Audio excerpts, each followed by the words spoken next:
त्याला इक्विटी शेअरची अमाऊंट आहे 3,02,400. शेअरच्या व्हॅल्यूनं मल्टिप्लाय करायचं आहे रेशोला. एक्सला रेशोचे शेअरची अमाऊंट मिळणार आहे 1,72,800. एक्सला ह्या ठिकाणी 1,72,800 रुपयाचे इक्विटी शेअर्स मिळतील.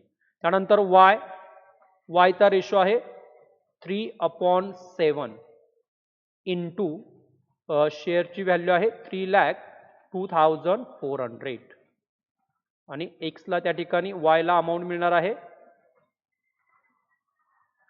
1,29,600. म्हणजे जे इक्विटी शेअर्स लिमिटेड कंपनीकडून मिळाले होते ह्या शेअरचं डिस्ट्रीब्युशन कॅपिटल रेशोमध्ये आपण केलेलं आहे. आणि ह्यानंतर हे शेअरची अमाऊंट पार्टनर्स कॅपिटलला ट्रान्सफर होईल. त्यासाठी जर्नल एंट्री होईल partners capital account debit to equity shares. आपण इथं पोस्ट केलं होतं कॅपिटलच्या डेबिटला. एक्सला ह्या ठिकाणी शेअर्स मिळणार आहेत 1,72,800 आणि वायला 1,29,600 आणि यानंतर आता कॅपिटल अकाउंट क्लोज केला जाईल. क्रेडिट टोटलच दोघांची जास्त आहे. बॅलन्सिंग अमाऊंट 2,04,000 मधून 1,72,800 आणि 12,000 रुपये वजा केले जाईल. बॅलन्सिंग अमाऊंट येते 19,200 19,200. त्यानंतर वायच्या 1,56,000 मधून 1,29,600 आणि 12,000 रुपये वजा केले जातील. बॅलन्सिंग अमाऊंट येते 14,400 14,400. म्हणजे हे दोघांचे कॅपिटलचे क्रेडिट बॅलन्स आहेत. आणि हे कॅपिटलचे क्रेडिट बॅलन्स म्हणजे त्यांचे कॅपिटल शिल्लक आहे. ही अमाऊंट त्यांना फायनली पेड केली जाते आणि त्यासाठी जर्नल एंट्री होते partners capital account debit to cash bank account credit. हा बॅलन्स कॅश बँक अकाउंटला ट्रान्सफर केला जाईल to cash bank account. Balancing figure capital अकाउंटचा जो बॅलन्स आहे तो कॅपिटल अकाउंटचा बॅलन्स कॅश बँक अकाउंटला ट्रान्सफर केला जाईल. बॅलन्सिंग अमाऊंट आहे. आणि याचा सेकंड इफेक्ट कॅश बँक अकाउंटच्या क्रेडिट साईडला बाय पार्टनर्स कॅपिटल अकाउंट.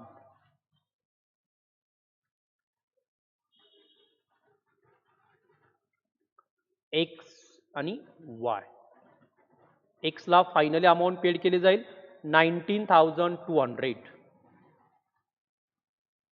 आणि वायला फायनली अमाऊंट पेड होईल 14,400.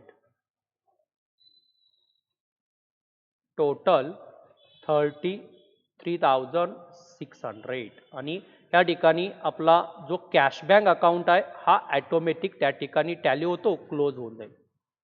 दोन्ही साईडला समान टोटल येईल. Cash bank account 61,600.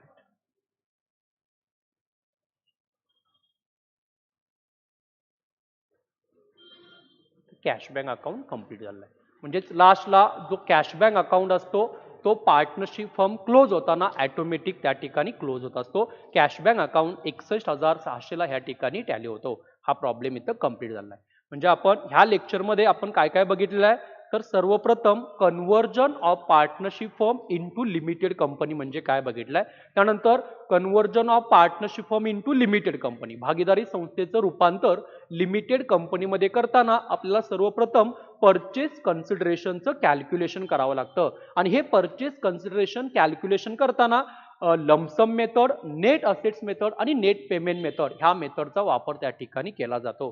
त्यानंतर पार्टनरशिप फर्म मध्ये अकाउंट्स क्लोज करताना सर्वप्रथम पीसीचं कॅल्क्युलेशन केलं जातं आणि त्यानंतर त्या ठिकाणी 4 मेन लेजर्स अकाउंट आहेत. त्यामध्ये first realisation account, second limited companies account, third partners capital account आणि फोर्थ आहे कॅश बँक अकाउंट. हे आपण त्या ठिकाणी प्रिपेअर करतो. त्यानंतर ह्यामध्ये मी या ठिकाणी conversion of partnership firm into limited कंपनीचा एक प्रॉब्लेम घेतला होता आणि त्याच्यामध्ये पार्टनरशिप फर्म मध्ये अकाउंट्स कशा प्रकारे क्लोज केले जातात ते क्लोज करून मी या ठिकाणी दाखवले होते. सर्वप्रथम पीसी कॅल्क्युलेशन केला आणि त्यानंतर 4 लेजर अकाउंट्स या ठिकाणी प्रिपेअर केले होते आणि लास्टला कॅश बँक अकाउंट या ठिकाणी ऑटोमॅटिक क्लोज झालेला आहे.